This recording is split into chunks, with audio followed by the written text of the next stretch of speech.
अस्सलाम वालेकुम and welcome to all of you. Thumbnail और टाइटल से आपको पता लग चुका होगा कि आज हम कौन सा टॉपिक डिस्कस करने जा रहे हैं। आज का जो टॉपिक है वो है eigen values and eigen vectors. ये टॉपिक समझने के लिए मैं सजेस्ट करूँगा कि आप मैट्रिक्स और अलजेब्रा ऑफ मैट्रिक्स उसके बेसिक्स पूरी तरह से कवर कीजिए। उसके बाद आप eigen values and eigen vectors पे पहुंचिए। मैं मान के चलूँगा कि आपने मैट्रिक्स की बेसिक्स ऑलरेडी कवर कर ली है। अब आइगन वैल्यूज और आइगन वेक्टर्स को समझने के लिए आपको पता होना चाहिए कि वेक्टर क्या होता है। मिसाल के तौर पे मेरे पास एक वेक्टर है, वेक्टर एक्स। इसको अगर मैं ग्राफिकली रिप्रेजेंट करूं,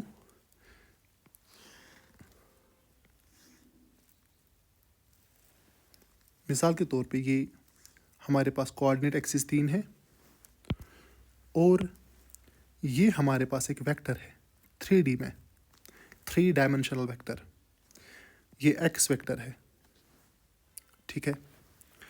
अगर ये 3D में है तो इसके 3 कोऑर्डिनेट्स हो सकते हैं, एक x1, x2 एंड x3। अगर हमने यही वेक्टर एक मैट्रिक्स फॉर्म में लिखना है तो हम लिखते हैं x equals to x1, x2 और x3, या हम लिख सकते हैं x1, x2, x3 ट्रांसपोज ऊपर। ये ट्रांसपोज आपको पता होना चाहिए कि ट्रांसपोज ऑफ ए मैट्रिक्स क्या होता है।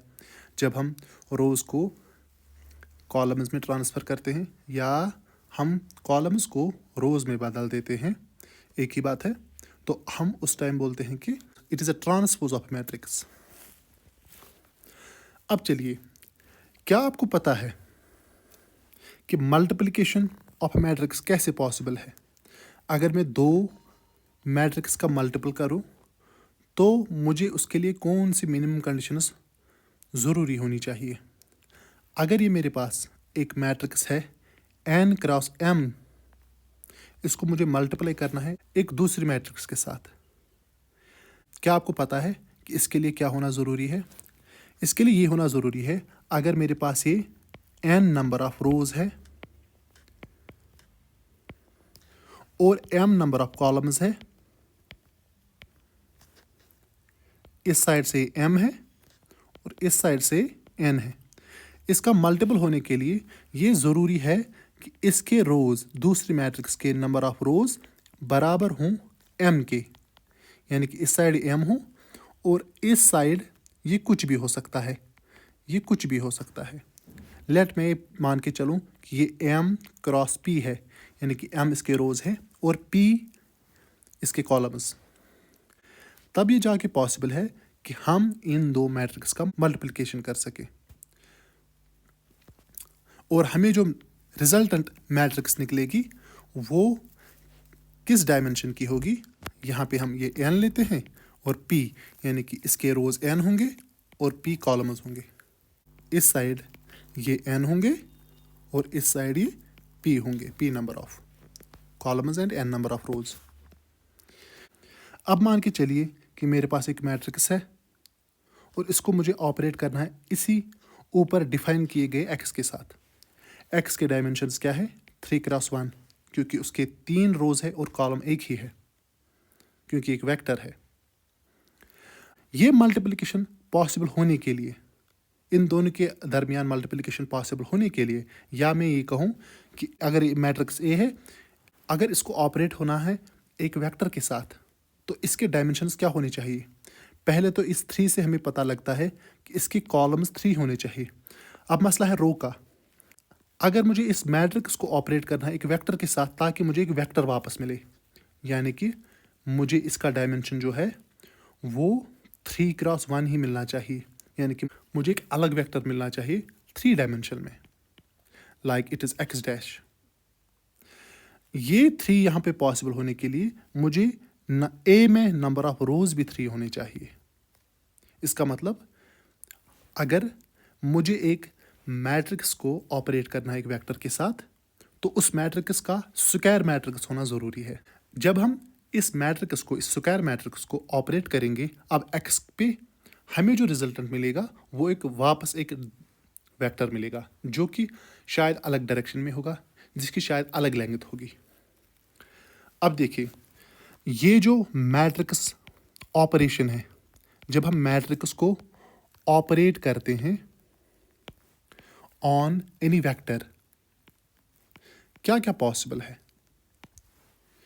पॉसिबिलिटी ये है शायद सिर्फ चेंज इन डायरेक्शन हो जाए, यानी कि वेक्टर की सिर्फ डायरेक्शन चेंज हो,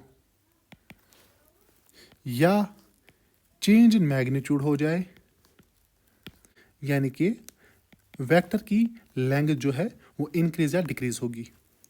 और तीसरा केस है बोथ चेंज, दोनों चीज़ें चेंज हो, डायरेक्शन भी और मैग्नीट्यूड भी। जब हम मैट्रिक्स को ऑपरेट करते हैं एक वेक्टर पे, हमें एक नया वेक्टर मिलेगा जो कि या पहले वेक्टर की डायरेक्शन चेंज करेगा, या उसका मैग्नीट्यूड चेंज करेगा, या direction and magnitude both change करेगा। अब देखिए, हम ये बोल सकते हैं कि अगर मेरे पास एक मैट्रिक्स है, हो सकता है एक वेक्टर ऐसा हो, वाई वेक्टर, सच दैट जो हमें रिजल्टेंट वेक्टर मिलेगा वाई डैश, अगर मेरे पास ये पहले वेक्टर था एक्स, शायद मुझे जो वाई मिले on operating A on this Y, मुझे शायद मिले इस तरह का वेक्टर जो वाई डैश है। शायद वाई और वाई डैश के बीच का एंगल 90 डिग्री हो, ये भी पॉसिबल है। यानी कि हमने वाई और वाई डैश को 90 डिग्री एंगल से रोटेट किया, क्योंकि इसने सिर्फ इसकी डायरेक्शन चेंज की, मैग्नीट्यूड चेंज नहीं किया। ऐसा भी पॉसिबल है। ऐसा भी पॉसिबल है कि हमने एक मैट्रिक्स को, बी को इसी वाई पे ऑपरेट किया, हमें कुछ वाई डबल डैश अलग एक वेक्टर मिला, सच दैट अगर ये हमारे पास वाई था 3D में, तो हमें ऑपरेट करने पे एक जो वाई डबल डैश मिला वो शायद इसके अपोजिट डायरेक्शन में हो, यानी कि हमने इसको 180 डिग्री रोटेट कर लिया। हमें कुछ भी मिल सकता है जब हम एक मैट्रिक्स को एक वेक्टर पे ऑपरेट करते हैं।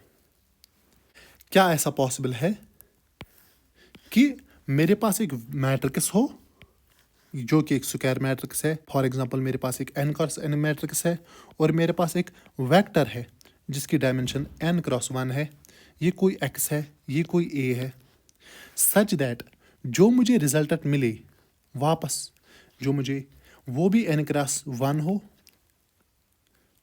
For example it is x double dash, such that जो हमारे पास x था, जो हमारे पास ये x था, इसकी डायरेक्शन चेंज नहीं हुई, बस इसका मैग्नीट्यूड चेंज हुआ। डायरेक्शन सेम रही लेकिन मैग्नीट्यूड चेंज हुआ। ऐसे वेक्टर्स जिनको एक मैट्रिक्स के साथ ऑपरेट करने पे सिर्फ उनका मैग्नीट्यूड चेंज होता है, डायरेक्शन सेम रहे, ऐसे वेक्टर्स को हम आइगन वेक्टर्स बोलते हैं।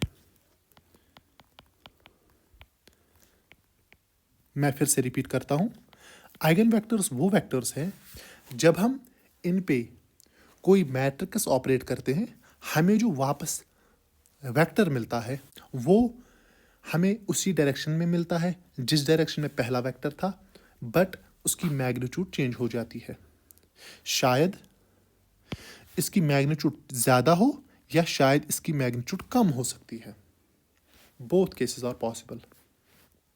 मैग्नीट्यूड चेंज होने का मतलब, अगर हमारे पास कोई वेक्टर है x जिसके कोऑर्डिनेट्स है x1, x2, x3, इसका मैग्नीट्यूड चेंज होने का मतलब हमें कुछ x डबल डैश मिल गया, सच दैट कि इनके जो कोऑर्डिनेट्स है लैम्डा, का मतलब लैम्डा के फैक्टर से इस वेक्टर का मैग्नीट्यूड चेंज हो गया है। हम इसको इक्वेशन फॉर्म में ऐसे लिख सकते हैं, अगर मेरे पास एक मैट्रिक्स है, इसको मैंने ऑपरेट किया x पे, तो मुझे मिला वापस x, लेकिन लैम्डा टाइम्स x, मतलब हमें वापस उसी डायरेक्शन में x मिला, लेकिन बस इसका मैग्नीट्यूड चेंज हो चुका है। क्या हम इसको सिंपल वे में लिख सकते हैं? हम ax और ये जो लैम्डा x है, इसको भी हम लेफ्ट साइड में शिफ्ट कर सकते हैं। इसको माइनस लैम्डा x लिखेंगे, विच इक्वल्स टू 0। और यहाँ पे a अगर एक मैट्रिक्स है, x एक वेक्टर है, हम इसको लिख सकते हैं lambda times i into x, wire i is the identity matrix. I is identity matrix, ये आपने देखा होगा। यहाँ पे हमने अगर मिसाल के तौर पे हमारे पास एक मैट्रिक्स A है जो कि n क्रॉस n है, हमें आइडेंटिटी मैट्रिक्स भी n क्रॉस n की लेनी है, ठीक है। ये हम लिख सकते हैं क्योंकि आइडेंटिटी को मल्टीपल करने से वेक्टर के वैल्यूज पे कोई चेंज नहीं होती। इसका मतलब हम लिख सकते हैं कि a minus lambda times i, अगर हम x को कॉमन निकालेंगे, विच इक्वल्स टू 0। यहाँ पे आप देखेंगे x जो है वो 0 के बराबर नहीं है, क्योंकि x की डायरेक्शन भी है, x का मैग्नीट्यूड भी है, यानी कि x एक नॉन जीरो वेक्टर है। फिर क्या इस इक्वेशन से हमें ये पता लगता है कि फिर a माइनस लैम्डा i ही 0 के बराबर होगा। और इस इक्वेशन से हम ये बताते हैं कि लैम्डा जो है, इसमें lambda is an eigenvalue of a, इसी मैट्रिक्स का आइगन वैल्यू है, if and only if a minus lambda i equals to 0। जब हम इस इक्वेशन को सॉल्व करते हैं, जो हमारे पास लैम्डा के वैल्यू निकलते हैं, उनको हम बोलते हैं आइगन वैल्यूज ऑफ a। मिसाल के तौर पे मेरे पास एक मैट्रिक्स है 1 5 2 3, ये एक मैट्रिक्स है A। मुझे इसके लैम्डास फाइंड करने हैं, यानी कि आइगन वैल्यूज, ठीक है। इसको फाइंड करने के लिए मैं क्या करूँगा, मैं a माइनस लैम्डा i लिखूँगा। अगर यहाँ पे a जो है वो हमारे पास 2x2 मैट्रिक्स है, तो हमें i भी लेना है 2x2। a minus lambda i किसके बराबर होगा? a 1 5 2 3 के बराबर है, minus lambda times i is 1 0 0 1। इसको हम फर्दर सॉल्व कर सकते हैं ऐसे, 1 5 2 3 को ऐसे ही रखते हैं, और माइनस होगा ये लैम्डा 0 0, और लैम्डा को i के साथ मल्टीप्लाई करना है। फिर आपने सीखा होगा कि एडिशन एंड सब्ट्रैक्शन कैसे होती है दो मैट्रिक्स का। तो यहाँ पे हम फिर ऐसे लिख सकते हैं 1 माइनस लैम्डा, यहाँ पे 5 2 एंड 3 माइनस लैम्डा। इसका हमने डिटर्मिनेंट निकालना है, which implies that determinant of a minus lambda i is equals to 1 minus lambda 5 2 and 3 minus lambda. इसको सॉल्व करेंगे 1 minus lambda into 3 minus lambda minus 10, which is 3 minus 4 lambda and plus lambda square minus 10। या हम इसको ऐसे लिख सकते हैं lambda square minus 4 lambda minus 7। अब हमें यही जो इक्वेशन निकली है, ये 0 के साथ इक्वेट करनी है। ये हमारे पास क्वाड्रेटिक इक्वेशन है, तो इसके रूट्स क्या होंगे? हम लैम्डा को लिख सकते हैं minus b, which is minus of minus 4 plus minus under root of b square is 16 minus 4ac, minus लेकिन 7 में भी नेगेटिव है, तो हम लिख सकते हैं plus 28 divided by 2 times 1, which equals to 4 plus minus under root of this is 44 and divided by 2। इसको हम लिख सकते हैं 4 plus minus 2 root 11 divided by 2, और लिख सकते हैं 2 plus minus under root of 11। ये हमारे पास दो लैम्डास निकले, यानी कि आइगन वैल्यूज, दो आइगन वैल्यूज, या वो 2 plus lambda 11 under root of 11 होगा, या 2 माइनस अंडर रूट ऑफ 11 होगा। सिर्फ इन दो फैक्टर्स के साथ ये इसके आइगन वेक्टर्स का मैग्नीट्यूड चेंज करता है। ठीक है, सिर्फ दो ही पॉसिबिलिटी है। अब हमारे पास आइगन वैल्यूज आए, हम इन आइगन वैल्यूज के कॉरस्पॉन्डिंग में आइगन वेक्टर्स फाइंड कर सकते हैं। उसके लिए क्या तरीका है वो हम आगे देखेंगे। हाँ, ऊपर हम एक चीज़ आपको हम कहना भूल गए, ये जो इक्वेशन हमने निकाली थी यहाँ पे, इसको हम पहले नीचे लिखेंगे फिर से, a minus lambda I times X equals to 0। फिर हमने कहा था कि x 0 के बराबर नहीं है, इसका मतलब ये 0 के बराबर होगा, a minus lambda I equals to 0। लेकिन ये कब 0 होगा? जब इसका डिटर्मिनेंट 0 होगा, a minus lambda I equals to 0। इस इक्वेशन को हम कैरेक्टरिस्टिक इक्वेशन बोलते हैं। कैरेक्टरिस्टिक इक्वेशन, या आपको ये सॉल्व करना होता है, या एक शॉर्ट ट्रिक भी है कैरेक्टरिस्टिक इक्वेशन को निकालने के लिए। कैरेक्टरिस्टिक इक्वेशन हमें क्या देती है? ये हमें आइगन वैल्यूज देती है। एक शॉर्ट ट्रिक भी है 3x3 एंड 2x2 मैट्रिक्स के लिए, वो हम आपको आगे बताएंगे, लेकिन उसके लिए आपको कुछ कंसेप्ट्स पहले गेन करने हैं, वो हम नेक्स्ट लेक्चर में बताएंगे आपको। अब जो हमारे पास जो निकला था lambda equals to 2 plus root of 11 and 2 minus root of 11, ये दो वैल्यूज, इनके कॉरस्पॉन्डिंग हम आइगन वेक्टर्स निकाल सकते हैं। क्योंकि यहाँ पे अभी रूट का किस्सा है, ये थोड़ा सा हेक्टिक बन जाएगा। हम एक और एग्जांपल लेंगे, हम उसके आइगन वैल्यूज निकालेंगे, फिर उसके कॉरस्पॉन्डिंग उसके आइगन वेक्टर्स निकालेंगे। अगर मैं ए लूँगा 2 1 1 2, इट इज़ अ मैट्रिक्स। हमें इसके आइगन वेक्टर्स और आइगन वैल्यूज निकालने हैं। हम पहले आइगन वैल्यूज निकालेंगे, उसके बाद हम आइगन वेक्टर्स निकालेंगे। इसके आइगन वैल्यूज कैसे निकालते हैं? इसके आइगन वैल्यूज निकलते हैं जब हम इसको determinant of a minus lambda आई में डालते हैं और इसको इक्वेट करते हैं 0 के साथ। जो हमें इस इक्वेशंस के जो रूट्स मिलेंगे वो हमें देते हैं आइगन वैल्यूज। तो चलिए इसको हम करते हैं सॉल्व। यहाँ पे a है 2 1 1 2 minus lambda times I is 1 0 0 1।